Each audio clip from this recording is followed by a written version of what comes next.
மன்னாதி மன்னன்.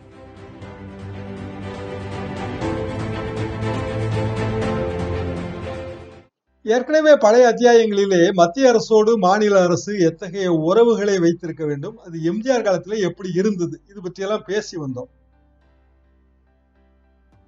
இதிலே நாம் உண்மையிலேயே பார்க்க வேண்டியது, பல நேரங்களில் மத்திய அரசுக்கு மாநில அரசால் உதவ முடியும்.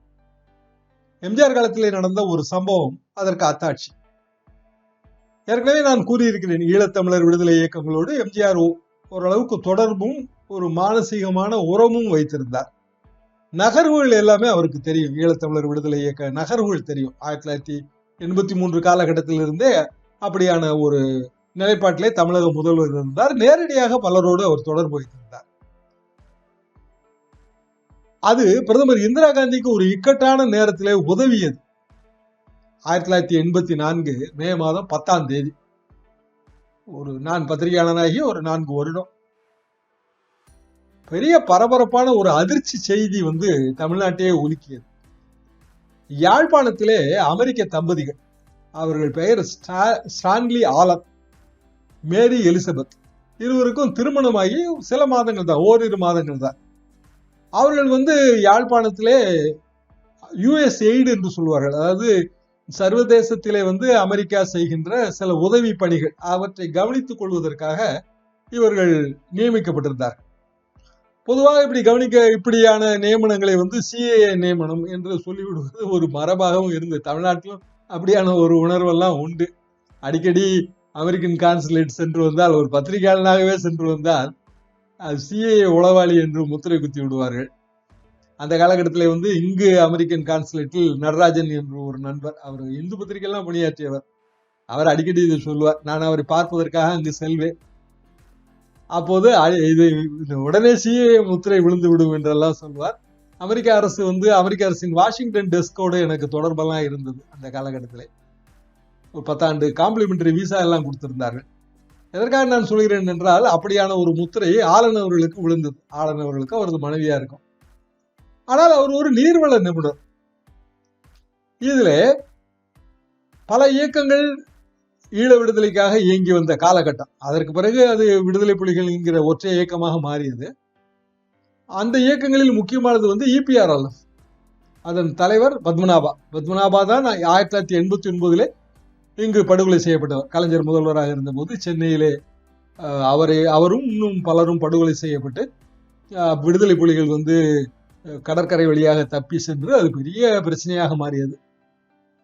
பத்மநாபா தலைமையிலான இபிஆர்எல்எஃப் தான் ஸ்டான்லி தம்பதியை கடத்தியது, ஆலன் தம்பதியை கடத்தியது. என்ன ஆயிற்று என்றால், அவர் கடத்தப்பட்ட காலகட்டத்திலே அமெரிக்க அதிபர் புஷ், அதாவது சீனியர் புஷ் இங்கு பயணம் மேற்கொண்டிருந்தார். அது பெரிய தர்ம சங்கடமான ஒரு சூழல் ஆயிற்று அமெரிக்க அரசுக்கும் இந்திய அரசுக்கும் இடையே. காரணம், இந்திய அரசு ஈழ விடுதலை இயக்கங்களுக்கு உதவுகிறது என்கிற ஒரு எண்ணம் உலகம் பூராவும் இருந்தது.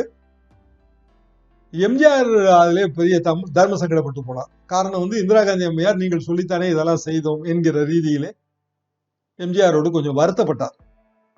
இப்படியான சூழ்நிலையிலே அவர்கள் இபிஆர்எல்எஃப் ஒரு டிமாண்ட் வைத்தார்கள். அதாவது ஒரு 20 அரசியல் கைதிகளை விடுதலை செய்ய வேண்டும். 2 கோடி டாலர் என்று நினைக்கிறேன், $2 கோடி சமமான தங்கத்தை எங்களுக்கு தர வேண்டும். 5 நாட்களுக்குள் இது நடக்காவிட்டால் ஒரு தலையை துண்டித்து விடுவோம் என்று ஒரு கெடு. பெரிய அளவுக்கு உலக நியூஸ் ஆயிற்று. அமெரிக்க சேனல்கள், டிவி சேனல்கள் எல்லாம் இதை விவரமாக பிரசுரித்து, அந்த அமெரிக்க அதிபருக்கான அவர்கள் ஒரு ஆதரவு சர்வே எடுத்துக்கொண்டே இருப்பார்கள், பெர்சன்டேஜ் பாயிண்ட் என்று சொல்வார்கள், அதெல்லாம் இறங்க தொடங்கியது. இப்படியான ஒரு சூழல் நிலவும் போது இந்திரா காந்தி அம்மையார் இங்கு அழுத்தம் கொடுக்க தொடங்கினார். இந்திரா காந்தி அம்மையாருக்கு சர்வதேச அழுத்தம். உடனே எம்ஜிஆர் மோகன்தாஸ், அப்போது அவர் தான் இதெல்லாம் கவனித்துக் கொண்டிருந்தார், டிஜிபி அந்தஸ்துக்கு பின்னால் வந்தார். எம்ஜிஆருக்கு ரொம்ப ஆப்தர். அவரெல்லாம் கூப்பிட்டு பேசும்போது இபிஆர்எல்எஃப் அவர்கள் இங்கு ஒரு பீப்புள்ஸ் லிபரேஷன் ஆர்மி என்கிற ரீதியிலே ஒரு அமைப்பு வைத்திருந்தார்கள். அந்த அலுவலகம், அது இது எல்லாமே சோதனை.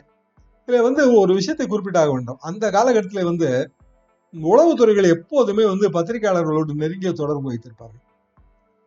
அதிலே அவர்களுக்கு பல தகவல்கள், அவர்களது காவல்துறை தராத தகவல்கள் அவர்களுக்கு கிடைக்கும். ரொம்ப எளிதாக இவர்கள் எங்கு தங்கி இருக்கிறார்கள் என்று பார்த்து ஒரு வீட்டை சோதனை போட்ட போது அங்கு சிலர் இருந்தார்கள். யார் என்று பார்த்தால் பத்மநாபா 1, வரதராஜ பெருமாள் 2, டக்ளஸ் தேவானந்தா 3. வரதராஜ பெருமாள் பின்னால் முதலமைச்சரானார். வடகிழக்கு ஒன்றுபட்ட மாகாணத்தில், அதாவது ராஜீவ்காந்தி ஜெயவர்தனை ஒப்பந்தத்தால் உருவாக்கப்பட்ட மாகாணத்திலே விடுதலை புலிகள் அவர் உயிருக்கு கெடு வைத்தார்கள். அவர் கடைசியிலே அந்த அரசு கவிழ்ந்தது. இந்தியாவுக்கு இன்னமும் இந்தியாவில் தான் இருக்கிறார். டக்ளஸ் மீது ஒரு வெடிகுண்டு வழக்கு இங்கு கோர்ட்டிலே நடந்து கொண்டிருந்தது. அவர் பின்னால் அமைச்சராகவெல்லாம் இருந்தார்.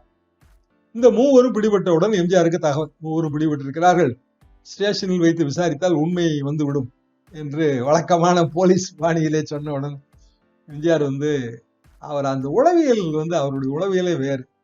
அப்படியெல்லாம் செய்து விடாதீர்கள், இவர்கள் ரொம்ப பயிற்சி பெற்றவர்கள், சாதாரண கிரிமினல் மாதிரி நடத்தி விட வேண்டாம், ஒரு நல்ல பெரிய ஹோட்டலுக்கு கூட்டிட்டு போய், நட்சத்திர விடுதிக்கு கூட்டிட்டு போய் அங்க ஒரு அறையை போட்டு அவர்களை வைத்து ஓய்வெடுக்க சொல்லி உணவெல்லாம் கொடுத்து கேளுங்கள், நேரம் ரொம்ப குறைவாக இருக்கிறது, டெல்லியிலிருந்து அழுத்தம் அதிகமாகி கொண்டே இருக்கிறது என்று சொன்னவுடன் காவல்துறை என்ன இப்படி சொல்கிறார் என்று மோகன்தாஸுக்கே வருத்தம். அவரே அவரது புத்தகத்தில் இதை எழுதியிருக்கிறார். இவர்களை கூட்டிக் கொண்டு போய் முதலமைச்சரை சொன்னபடி அதே மாதிரி ஒரு நட்சத்திர ஹோட்டல் அறையெல்லாம் போட்டு உணவெல்லாம் கொடுத்து விசாரிக்கும் போது அவர்கள் ஆமா ஆமா எங்கள் இயக்கம் தான், ஆனால் எங்களுக்கு தெரியாது, இது அவர்கள் கடத்தி விட்டார்கள், நாங்கள் முதலமைச்சர் வேண்டுகோளுக்கு இணங்க மீட்டு விடுகிறோம், மீட்காவிட்டால் அவர்களுக்கு என்ன கதியோ அது உங்களுக்கு ஏற்படும் என்று முதலமைச்சர் சொல்ல சொன்னார் என்று சொல்லியிருக்கிறார்கள். உடனடியாக அவர்கள் தகவல் கொடுத்து யாழ்ப்பாணத்திலே தேவாலய பேராயர் வீட்டிலே இந்த தம்பதிகள் மீட்கப்பட்டார்கள். அன்றைக்கு டெல்லியிலே press conference, Bush, Indira Gandhi அம்மையார் எல்லாரும் இருக்கிறார்கள். இந்திரா காந்தி அம்மையார் புஷ்னு சொன்னவுடன் அவருக்கு ரொம்ப மகிழ்ச்சி, உடனடியாக நன்றி.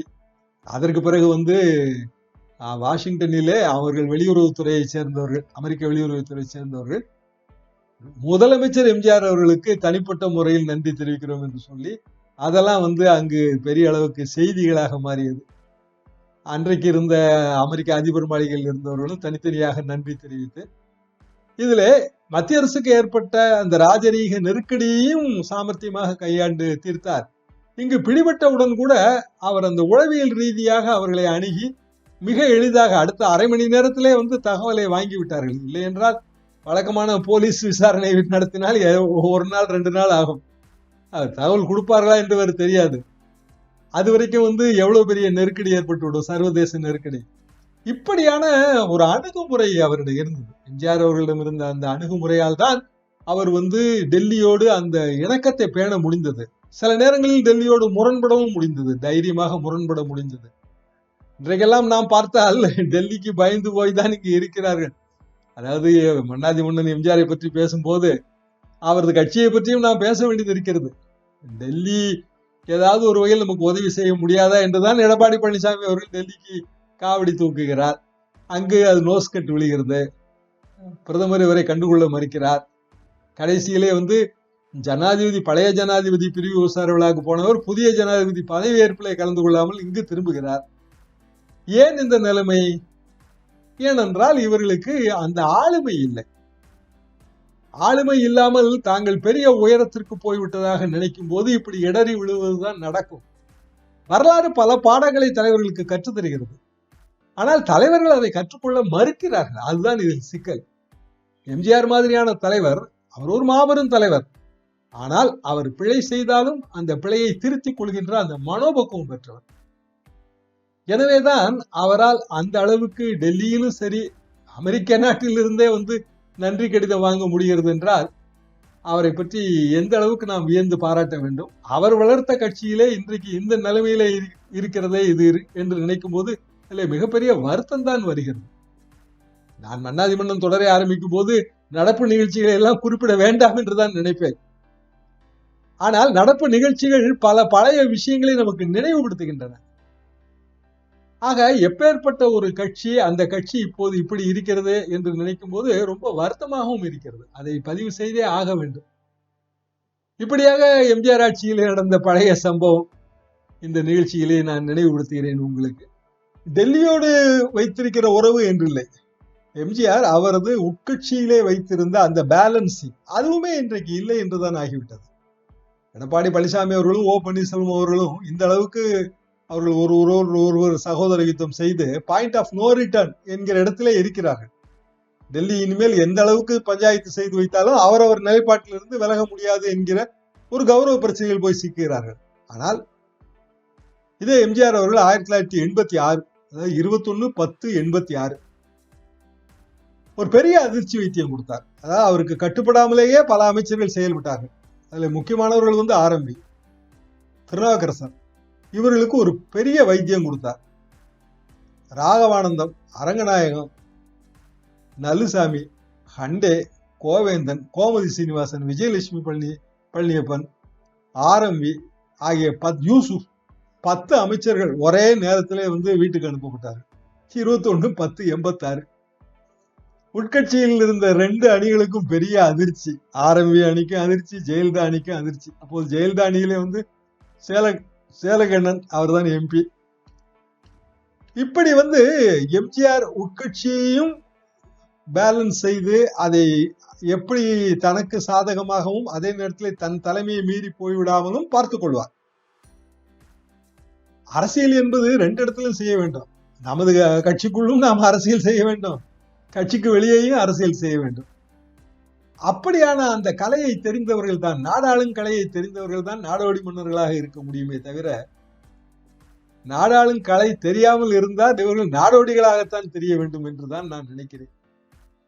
அடுத்த 2 மாதங்களில் நான் சொன்ன இந்த 86 10 அமைச்சர்கள் நீக்கத்துக்கு பிறகு 2 மாதங்களில் இன்னொரு அதிர்ச்சி. அது வெளியிலே இருக்கிற அதிர்ச்சி, இது உட்கட்சி அதிர்ச்சி. அது கட்சிக்கு வெளியே கொடுத்த அதிர்ச்சி, திமுகவுக்கு கொடுத்த அதிர்ச்சி. அப்போது என்ன ஆயிற்று என்றால், இந்தி திணிப்புக்கான முயற்சி என்று சொல்லி அரசியல் சாசனத்தின் அந்த அபிஷியல் லாங்குவேஜஸ் அந்த பக்கத்தை வந்து பகிரங்கமாக திமுக தீயிட்டு கொளுத்தியது. அதுல வந்து பேராசிரியர் அன்பழகன் உள்ளிட்ட சில எம்எல்ஏக்களும் அடக்கம். இந்த 10 அமைச்சர்கள் நீக்கப்பட்டதற்கு இன்னொரு அரசியல் ரீதியான ஒரு எதிர் நடவடிக்கை மாதிரி அந்த 10 பேரையும் வந்து எம்எல்ஏ பதவியிலிருந்து டிஸ்குவாலிபிகேஷன், அதாவது தகுதி நீக்கம் செய்து விட்டார் அன்றைய சபாநாயகர் PH பாண்டியன். எம்ஜிஆரின் ஆலோசனை தான் காரணம். அவை முன்னவர் நாவலர் நெடுஞ்செழியன் அவர்கள் 22/12/1986 திமுகவை சேர்ந்த சட்டமன்ற உறுப்பினர்கள் 10 பேர் ஒரே நேரத்தில் 10 பேரையும் பதவி நீக்க தீர்மானம் கொண்டு வந்தார். தீர்மானம் நிறைவேற்றப்பட்டது, வழக்கு நீதிமன்றம் போனது. ஆனால் தகுதி நீக்கம் சரிதான், அதற்கான உரிமை இருக்கிறது என்று தீர்ப்பு வந்துவிட்டது. இப்படி அரசியலை ஒரு கொதிநிலையிலும் வைத்திருப்பார், அதே நேரத்தில் வந்து மக்களோடு மக்களாக தொடர்பும் வைத்திருப்பார். வெளிநாட்டு இயக்கங்கள் அவர்களையும் தன் பிடிக்குள் வைத்திருப்பார். டெல்லியையும் தனது சுண்டுவர்களுக்குள் வைத்திருப்பார். இப்படியான ஒரு மாபெரும் தலைவராக எம்ஜிஆர் திகழ்ந்தார். பிறகு 86 அமெரிக்கா சென்றார். அமெரிக்கா சென்று உடல் பரிசோதனை எல்லாம் செய்து திரும்பினார். 86 நவம்பர் தான் நான் ஏற்கனவே குறிப்பிட்ட ஒரே நாளிலே வந்து விடுதலை புலிகளின் ஆயுதங்களை கைப்பற்றினார். அதாவது தமிழ விடுதலை புலிகள் மற்றும் இந்த இயக்கங்களுக்கெல்லாம் ரொம்ப ஆதரவு கொடுப்பது எம்ஜிஆர் தான். இலங்கை அதிபர் ஜெயவர்தனை வந்து பெங்களூர் வரும்போது இது ஆபத்து அவருக்கு என்றெல்லாம் அப்போது எழுதப்பட்டது, பேசப்பட்டது. உடனே டெல்லி தலையிட்டது. ஒரே நாளில் எல்லா ஆயுதங்களையும் கைப்பற்றி விட்டார்கள். அதாவது அந்த அளவுக்கு உளவுத்துறை வந்து தொடர்போடு இருந்தது, நெருங்கிய தொடர்போடு இருந்தது. கள்ளக்குறிச்சி சம்பவத்திற்கே நாம் என்ன காரணம் சொல்கிறோம்? உளவுத்துறையின் தோல்வி என்று சொல்கிறோம் அல்லவா? அப்படியா? உளவுத்துறை என்பது அவர்கள் விரல் நுனிகளிலே தகவல்களை வைத்திருக்க வேண்டும், அதற்கு அவர்களுக்கு தொடர்புகள் வேண்டும். அதற்கு பிறகு ஆயுதங்களை மீண்டும் திரும்ப தர சொல்லி பிரபாகரன் உண்ணாவிரதம் இருந்தார், உடனே திரும்ப தந்தார்கள். பிரபாகரன் வந்து இலங்கைக்கு திரும்பி சென்று விட்டார். அந்த காலகட்டத்தில் நடந்த நகர்ப்புற உள்ளாட்சி தேர்தல்களை, நகர்ப்புறம் மற்றும் பஞ்சாயத்து யூனியன் 2 கட்டமாக தான் அப்போது தேர்தல். பஞ்சாயத்து யூனியன் தேர்தல்களிலே வந்து அதிமுக வெற்றி பெற்றது. நகர்ப்புற உள்ளாட்சி தேர்தல்களிலே வந்து முனிசிபாலிட்டிகளை திமுக தான் அதிக அளவு கைப்பற்றியது. அது எம்ஜிஆருக்கு அது கொஞ்சம் அதிர்ச்சியாக இருந்தது. மதுவிலக்கு பிரச்சனையிலே மாற்றங்களை எல்லாம் கொண்டு வந்தார். அது உயர் ரக மதுபானங்களை விற்கிற கடைகளுக்கு அனுமதி தருகிறார் என்றெல்லாம் பிரச்சனையை கிளப்பினார்கள். அந்த காலகட்டத்திலே கட்சியின் 2 பிளவுகள், கட்சி என்பது பிளவாக இருந்தாலே அது பிரச்சனை தான். இப்போதும் அதிமுகவிலே அந்த பிரச்சனையை நான் பார்க்கிறேன். அந்த காலகட்டத்திலும் கட்சி ஜெயலலிதா தலைமையிலே ஒரு அணி மறைமுகமாக இயங்கியது, ஜெயலலிதாவுக்கு எதிர்ப்பு அணி ஒன்று மறைமுகமாக இயங்கியது. 2 அதிகார மையங்களாக மாறுவதற்கு முயற்சி எடுத்துக்கொண்டே இருந்தது. பத்திரிகைகள் தொடர்ந்து இது பற்றி எழுதி வந்தன.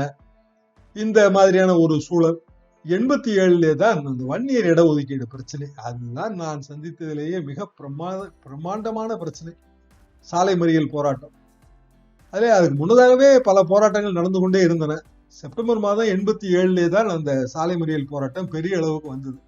வகுப்பு வாரி இடஒதுக்கீடு மத்திய துறைகளிலே 2%, மாநில துறைகளிலே 20%. இதுதான் ஆரம்பத்திலே வன்னியர் சங்கத்தின், அப்போது பாட்டாளி மக்கள் கட்சி தோன்றவில்லை, வன்னியர் சங்கத்தின் கொள்கை இதுதான். ஆனால் மத்தியிலே அந்த 2% என்பதை இப்போது ஏனோ விட்டு விட்டார்கள்.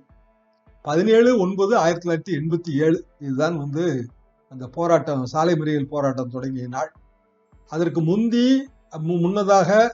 முன்னதாக திமுகவின் வழக்கமான முப்பெரும் விழா கூட்டம். இந்த முப்பெரும் விழா கூட்டம் முடிந்து திமுக தொண்டர்கள் திரும்புகிறார்கள். இங்கு சாலை மறியல். எனவே சென்னையை தாண்டி, இந்த செங்கல்பட்டை தாண்டி அவர்களால் போக முடியவில்லை. 2 தரப்புக்கு இடையே பெரிய மோதல் விட்டது. தேசிய நெடுஞ்சாலையிலே சுத்தமாக போக்குவரத்தே இல்லை. கிட்டத்தட்ட 3 நாள் போக்குவரத்து இல்லை. நூற்றுக்கணக்கான மரங்கள் வெட்டி வீழ்த்தப்பட்டன. இதுல போலீஸ் துப்பாக்கி சூடு, அதிலே ஏராளமான உயிர் பலி. வட மாவட்டங்கள் ரணகளம் ஆகிவிட்டன என்றுதான் சொல்ல முடியும். அப்போது அமெரிக்காவிலிருந்து எம்ஜிஆர் விரைந்து திரும்பினார். உடனடியாக அவர் ஜாதி சங்கங்களோடு ஒரு பேச்சுவார்த்தை நடத்தினார். மருத்துவர் ராமதாஸோடு நேரடியாக பேச்சுவார்த்தை நடத்தினார். பல சிரமங்கள். இப்படியான ஒரு சூழல் தமிழ்நாட்டிலே மிக பரபரப்பாக இருந்து கொண்டே இருந்தது. மேலும் பல நிகழ்ச்சிகளை அடுத்த அத்தியாயத்திலே பார்ப்போம். நன்றி, வணக்கம். இந்த காலத்து இளைஞர்கள் பழைய விஷயங்களை, இப்போ நம்ம சரித்திரம் படிக்கிற மாதிரி நம்முடைய பழைய நம்ம நாட்டில் நடந்தது, தலைவர்கள் எப்படி ஆட்சி செஞ்சாங்க, என்னென்ன சாதுரியத்தை பயன்படுத்தினாங்க அப்படிங்கிறது இந்த காலத்து இளைஞர்கள் தெரிந்து கொள்ள வேண்டும் அப்படிங்கிற ஒரு எண்ணத்தில் தான் எம்ஜிஆரை பற்றிய சில சுவையான தகவல்களை நம்ம சொல்கிறோம். அன்பார்ந்த தமிழ் நெஞ்சங்களே, மன்னாதி மன்னன் வரலாற்று தொடர் ஒவ்வொரு செவ்வாய் மற்றும் வெள்ளி மாலை 5 மணிக்கு உங்கள் எம்ஜிஆர் யூடியூப் சேனலில் பதிவேற்றப்படும். காண தவறாதீர்கள். சேனலை சப்ஸ்கிரைப் பண்ணிட்டீங்களா?